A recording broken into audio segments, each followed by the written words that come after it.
بسم اللہ الرحمن الرحیم۔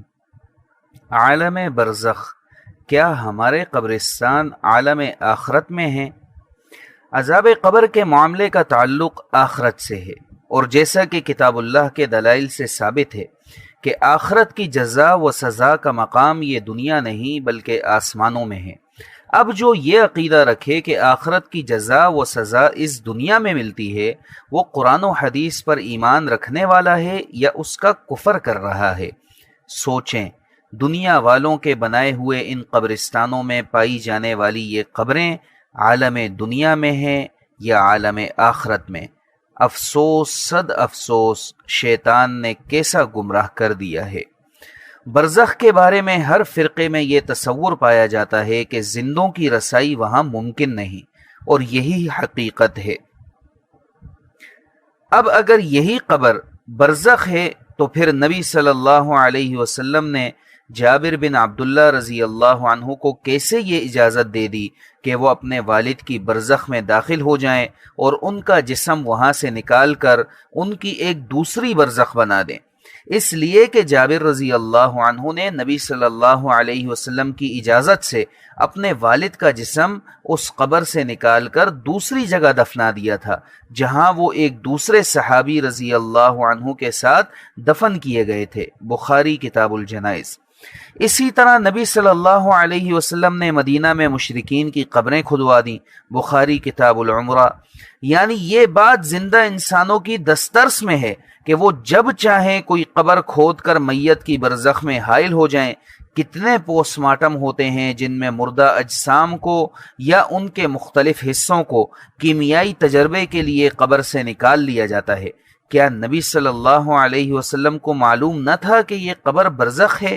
ورنہ وہ کیسے کسی زندہ کو اجازت دے دیتے کہ وہ وفات پا جانے والوں کی برزخ میں داخل ہو جائیں، اور صرف داخل ہی نہ ہو بلکہ ان کے مردہ جسم کو اس برزخ سے باہر بھی نکال لائیں، پھر ان کی ایک نئی برزخ بھی بنا دی جائے۔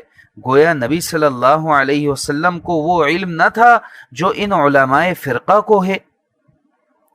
پھر ان سے پوچھا جائے کہ جن کی قبریں نہیں بنتی، جو قومیں اپنے مردوں کو جلا دیتی ہیں اور جو ڈوب کر مر جائیں، ان کی برزخ کہاں ہے؟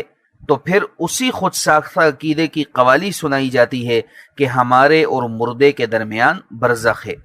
ایک طرف تو مردہ کی قبر برزخ ہے، یعنی یہاں برزخ ایک مقام ہے، اور جہاں مردہ اس قبر میں دفن نہ ہو وہاں برزخ ہمارے اور مردہ کے درمیان آ جاتی ہے، یعنی برزخ یہاں پردہ بن جاتی ہے، اور جب روح کے حوالے سے بات ہو تو علیین اور سجین کو برزخ بنا دیا جاتا ہے۔ گویا ان مسلک پرستوں کے عقائد بے پیندے کے لوٹے کی طرح ہیں کہ کبھی ادھر اور کبھی ادھر۔ ذرا سوچئے کہ ایک شخص کی لاش شیروں نے کھا لی، باقی بچا ہوا گوشت بھیڑیوں نے کھایا، ہڈیوں سے لگا ہوا گوشت گدھوں نے کھایا، باقی ذرات چیونٹوں نے کھا لیے، ہڈیاں کتوں نے کھا لی۔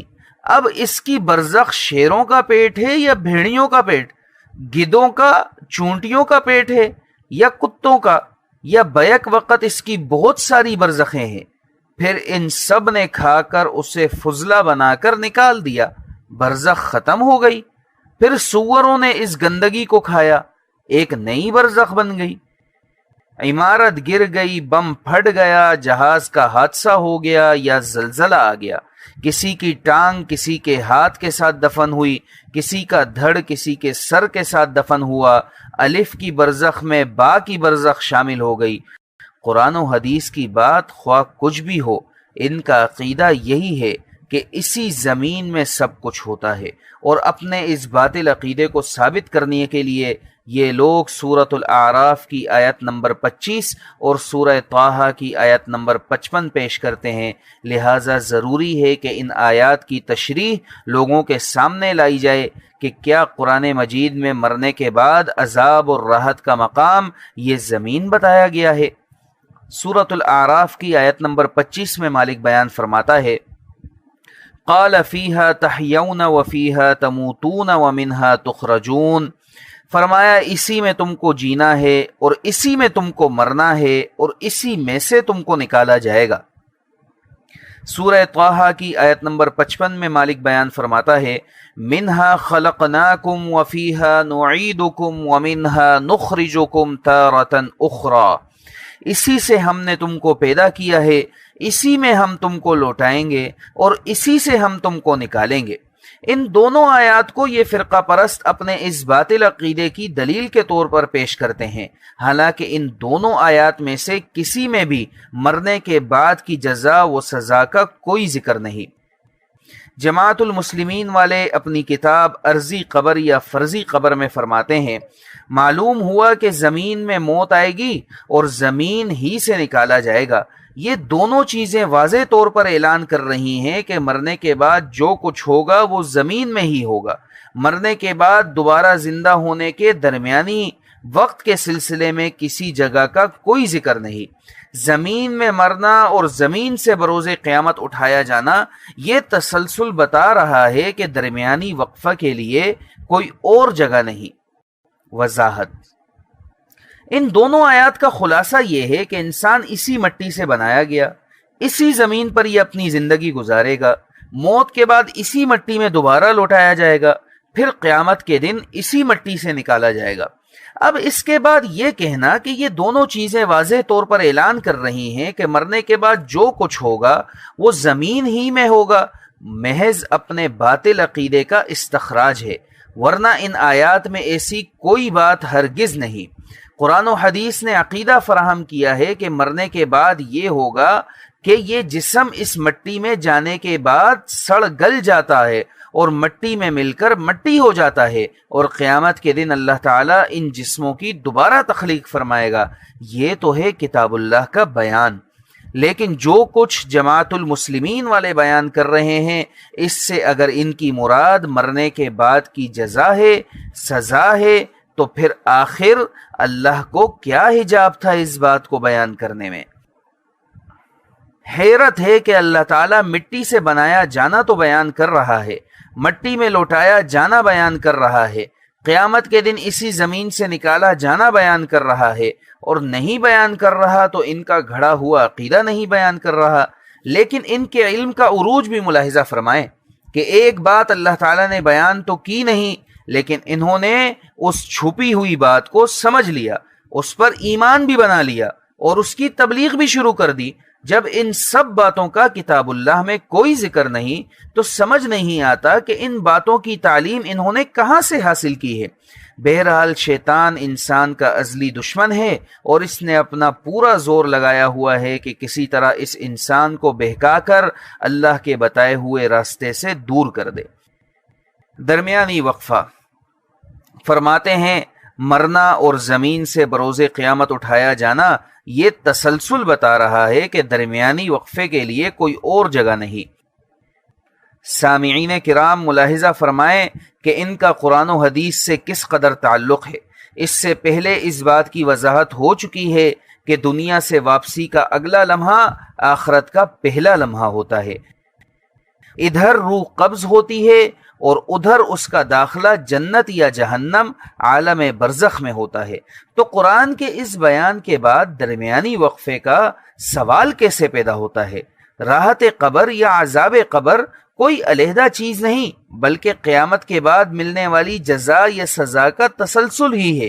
ان نام نہاد علماء کو اتنا بھی نہیں معلوم کہ کوئی درمیانی وقفہ نہیں ہے، ادھر روح قبض ہوئی اور ادھر جنت یا جہنم میں راحت یا عذاب شروع ہو گئی۔ اس سے قبل ہم نے دیوبندیوں کی ایک کتاب عالم برزخ کا حوالہ بھی دیا ہے کہ یہ کتاب ان کے بڑے نامی گرامی عالم قاری محمد طیب جو کہ دارالعلوم دیوبند کے محتمم تھے کی تحریر کردہ ہے۔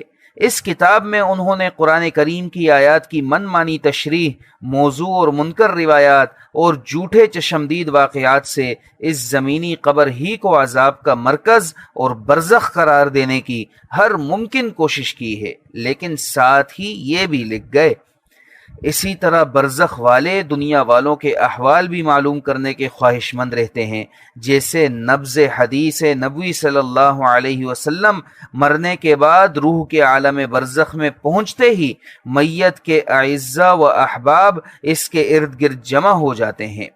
عالم برزخ از قاری محمد طیب دیوبندی، صفحہ نمبر 7۔